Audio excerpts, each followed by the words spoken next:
দেশত্বাসক্ত 24 ঘন্টা। রাজনীতি অতীত, এবার টলিউডে মোহমৈত্র। সৃজিতের হাত ধরে কোন ছবিতে ডেবিউ টিএমসি নেত্রীর? বিনোদন দুনিয়ার মানুষদের রাজনীতির ময়দানে আনাগোনা নতুন কোনো বিষয় নয়। বর্তমানে টলিউডের একাধিক তারকা সক্রিয় রাজনীতির সঙ্গে যুক্ত। দেব, মিমি চক্রবর্তী, মিঠুন চক্রবর্তী থেকে শুরু করে নুসরাত জাহান, রাজ চক্রবর্তী, সোহম চক্রবর্তী সহ তালিকায় নাম রয়েছে অনেকের। এইরকমভাবেই রাজনীতি দুনিয়া থেকে মানুষরাও বিনোদনের মধ্যে চলে যাচ্ছে, মুখোমুখি হচ্ছে ক্যামেরার। এবার যেমন শোনা যাচ্ছে, সিনেমা জগতে ডেবিউ করতে চলেছে তৃণমূল নেত্রী মোহমৈত্র।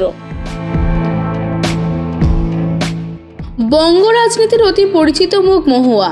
তার ফ্যাশন, রূপসজ্জা, স্টাইল, স্টেটমেন্ট অনেকের খুব পছন্দের। তৃণমূল নেত্রী যেভাবে নিজেকে ক্যারি করেন তার তারিফও শোনা যায় মাঝে মধ্যে।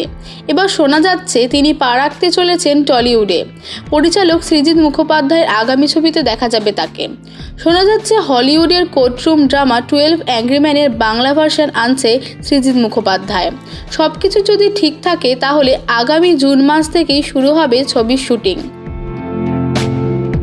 টলিউড পাড়ায় ফিসফাস শোনা যাচ্ছে, এই ছবির হাত ধরেই নাকি অভিনয় হাতেখড়ি হতে চলেছে মহুয়ার। গুঞ্জন যদি সত্যি হয় তাহলে আরও এক সুন্দরী অভিনেত্রী পেতে চলেছে টলিউড ইন্ডাস্ট্রি।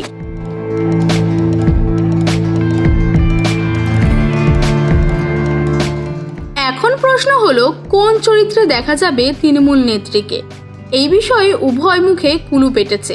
তবে এসবিআই প্রযোজিত এই ছবিতে দেখা যাবে তারকার সমাহার। থ্রিলার ছবিতে এমনিতে স্নিগ্ধহস্ত সৃজিত, এবারও তাই বেছে নিয়ে হলিউডের একটি বিখ্যাত সিনেমা।